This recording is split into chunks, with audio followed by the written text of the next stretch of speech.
So the first type of bonding that we talked about was ionic bonding. And in ionic compounds, atoms achieve the octet rule by either gaining or losing electrons. All right. The other type of bonding is covalent bonding. And this is where atoms get the correct amount of valence electrons by sharing those valence electrons. All right. So whenever atoms share the electrons, all right, they're only ever going to be sharing valence electrons. So it's really important for us to know information about the number of valence electrons and the number of non-valence electrons. Say, for example, if you had some electrons in an inner, 2 electrons in the first level, and then you had some electrons in the outer level, it's really important for you to know the number of electrons in this outer level, but the number of electrons that are in this first level are not that important. All right. So because only the valence electrons are involved in the covalent bonding, it's really important for us to know how many of those there are. So this has led to the practice of representing atoms as dot, or what are otherwise called Lewis structures. All right. And in the dot structure, the symbol of the atom is shown with some dots around it representing the valence electrons. So as an example of this, all right, if we wanted to represent a neutral fluorine atom, and this would be the symbol for a neutral fluorine atom, this is what its Bohr diagram would look like, or its Bohr, yeah, correct, it's Bohr diagram. You'll notice that it's got 7 valence electrons, which we have arranged like this. All right. So if this is going to make a covalent bond with something, it's only going to be the electrons that are in this outermost layer that are involved. All right, where it's valence shell. These inner shell electrons, the electrons in the first energy level, are not involved in the covalent bonding at all. All right, so if we wanted to represent what's considered the Lewis structure of this atom right here, we would do it like this, where we're going to draw a symbol, and then we're going to draw a series of dots around it like this.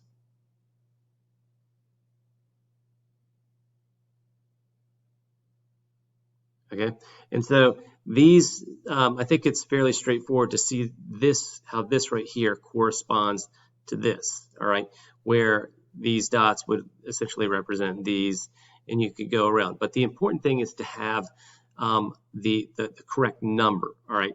And there are some correct and incorrect ways to position these, which I'll talk about right here. Okay, so what this shows right here is the possible locations for where you would have dots in a Lewis structure or a dot structure. So the one thing that you want to make sure of is that, you know, when you're putting, is that you put them as pairs on sides, all right? Notice you never put something in the corners of the atoms, all right? And try to have them close so that it's easy to tell where things are. For example, you wouldn't want to do something where you put a dot up here, like if you're just kind of putting things like this. I can't tell whether this is part of the bottom or part of the side. All right, so make sure you don't do it like that. Try to be neat about this. And the reason that you want to be neat about this is you're going to use that when you try to make, figure out what kind of bonds that could be made. All right, so as far as positioning things, the way that you're going to do things is you're going to place one on each side before you ever double up. All right, so for example, if we wanted to do this for nitrogen, okay, well, the first thing that we need to know about nitrogen is how many valence electrons it has. All right, and so the quickest way to figure out the number of valence electrons is just to get it from its position on the periodic table. All right, so if you start here, everything in this column right here would have 1 valence electron, 2 valence electrons. Skip over to this column right here, 3, 4, 5, 6, 7, and 8. The one exception is that helium, which is right here, only would have 2 valence electrons, but everything else in that column is going to have 8. All right, so we know that this is neon right here. This is fluorine. This is oxygen, and this is nitrogen right here. So nitrogen is going to have 5 valence electrons, and so we're going to try to place the dots around here. And so one easy way to get this right is just to start at the top. We're going to put our first one in, go to the right, 2, 3, 4, 5. All right, so that's an easy way to do it. Keep in mind, there's several correct ways to do it, but there's also some incorrect ways. All right, for example, I could have started on this side right here and gone 1, all right, and then this side doesn't have 1, so I could put 1 there. I could put 1 here. I could put 1 here. And finally, I just have to find some place to put that 5th one. All right, now that each side has got 1 on there, I could put it on the top, but I could also put it on the side. All right, these are both essentially, these are the same thing. All right, there's nothing special about it being on the top, right, or bottom. All right, in fact, atoms are 3-dimensional, and we're trying to represent this on a 2-dimensional drawing. So there is no meaning, physical meaning to which side they're on. All right, but one thing that you could do that would be wrong here is if you did something like this. 1, 2, 3, 4, 5. All right, this has 5, but notice there's no way that you would ever come up with this structure right here if you had placed 1 on each side before doubling up. All right, so this would not be an acceptable dot diagram for nitrogen. So the purpose for these dot structures is that they allow you to predict how the neutral atoms are going to come together in order to make covalent compounds. All right, so for example, 2 neutral fluorine atoms, let's go ahead and take a look at those. All right, we could say, well, here's a fluorine atom, and I'm going to draw its dot structure exactly like this.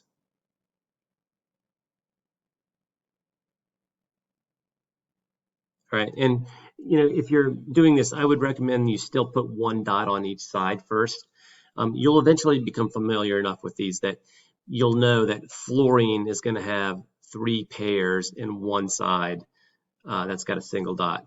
And I'm going to draw another fluorine next to it. All right, and in this case, the side that's got the single electron, I'm going to go ahead and show that on the left side.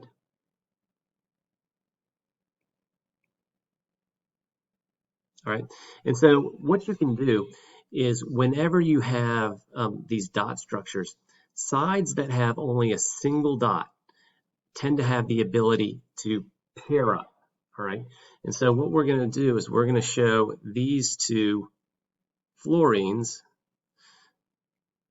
pairing up, where I'm going to take, first of all, these are the ones shown would correspond to those. Over here,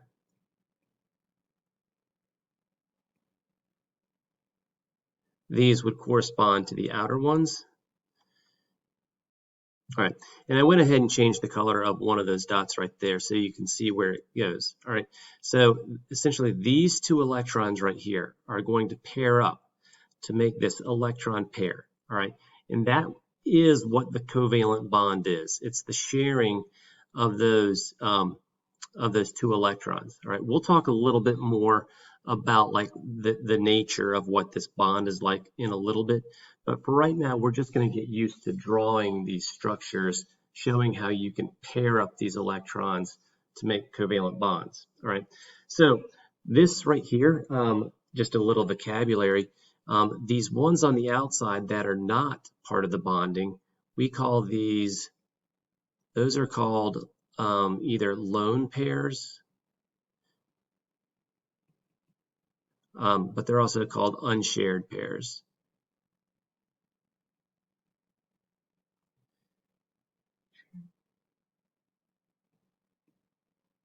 All right, and this pair right here, that would be a bonding pair.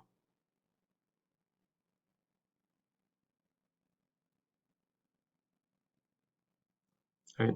So one thing is when we're talking about things, try to pay attention to the difference between pair and electron.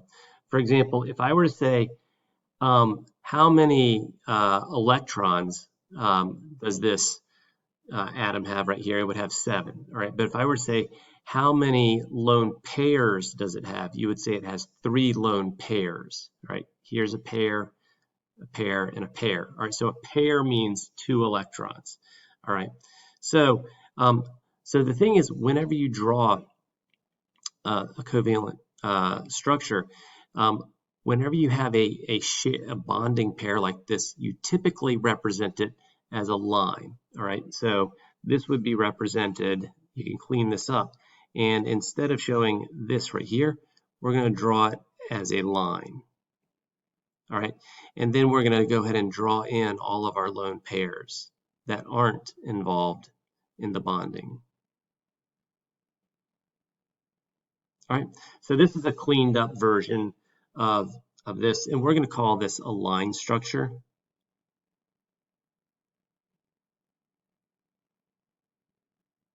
Okay, so this is what I would refer to as a dot structure, and this would be a line structure right here. All right, so that's going to be pairing. All right, so and again, the value of doing doing it like this is that when you're using the dot structures, it's a cleaner representation because the non-valence electrons are not involved in the bonding. All right, so therefore, you're not going through all the effort of drawing these, inner shell electrons that aren't used in the bonding anyways.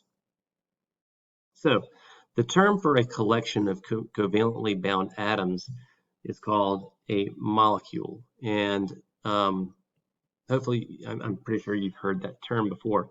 But one thing I want to point out about that is that by definition, a molecule is a collection of covalently bound atoms. All right. So what this means is, okay, that there is no such thing as a molecule of sodium chloride. All right. So why is that? All right. So remember what the definition of a molecule is. It's a collection of covalently bound atoms. All right. And if you have sodium chloride, recall that what holds these guys together is the fact that the sodium atom exists as a cation, a positively charged ion, and the chloride or chlorine atom is this negatively charged atom, and it's the attraction of that positive and negative charge that holds them together. All right, so these guys are held together. This is an ionic bond. All right, so therefore this right here does not qualify as a molecule. All right, by definition, a molecule is the collection of things bound together by covalent bonding.